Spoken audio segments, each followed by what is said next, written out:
Florida recently had a big lottery winner, a man by the name of Timothy Poole, who won $3 million in a scratch-off ticket in Florida. Now, there's a little bit of an issue because it turns out that he is a convicted sex offender. In fact, he's a registered sex offender.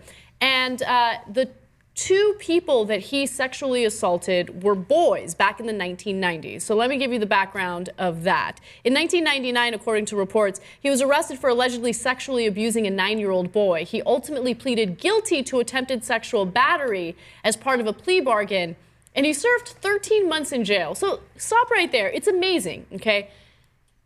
He's convicted of sexual assault, and he gets 13 months in jail. And that's how plea bargains work, right? You get a lesser sentence if you plead guilty.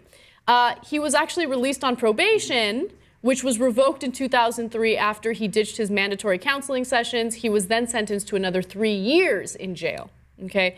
So that's what happens after he violates his probation.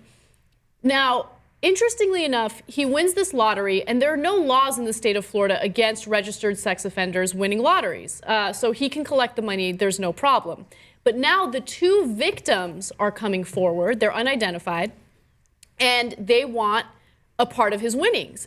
They feel that they should be compensated for the damages and the emotional stress that they've suffered after he assaulted them. So mixed feelings on this, but in the end, I think it'll be clear. So first of all, we've usually been on the side of, look, once somebody serves their sentence, we're done with them, okay? It is what it is, and the justice system has gone through the process. Now, we don't know the details of what he did to those boys, but it seems like 13 months was incredibly low, right? And he wound up 3 years for the reasons that Anna explained. Thinking about it drives me crazy, right? Okay. But whatever happened in terms of the justice system, and he did his time and he's out. So the state shouldn't go back and say, oh, now you got some money? Okay, now give it to me, okay, and I'm going to give it to your victims. But that's not what the state is doing. No, the state is not getting involved. It's a civil suit. So it's a civil suit, and there is no statute of limitations for sexual assault under the age of 16. So they could definitely go to court and ask for damages. So then it becomes relatively simple.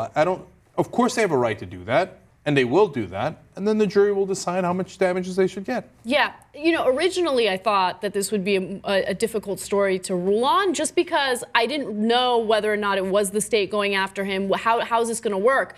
But originally he dealt with a criminal trial. He was convicted, and he paid the consequences for that. But now, since this is a civil suit, absolutely they should go after him, especially if they had to go through therapy and, anything related to getting over the trauma that they suffered because of this sexual assault. So they're likely to win. But it's interesting because even though he pleaded guilty back in 1999, now he's saying that he's innocent. And it's because, of course, he doesn't want to pay any type of settlement or pay anything that the jury decides that he needs to pay.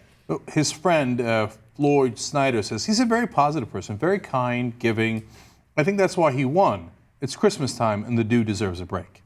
Well, that 9-year-old and 5-year-old deserved a break. And I don't know when he assaulted them. I don't know if it was Christmas time or not, right? But that's for a jury to decide now. So go to trial and see what happens. So I don't shed a tear for the guy that, the poor guy, after he did the sexual assault, he wins the lottery, and now those kids want some of the money that he won.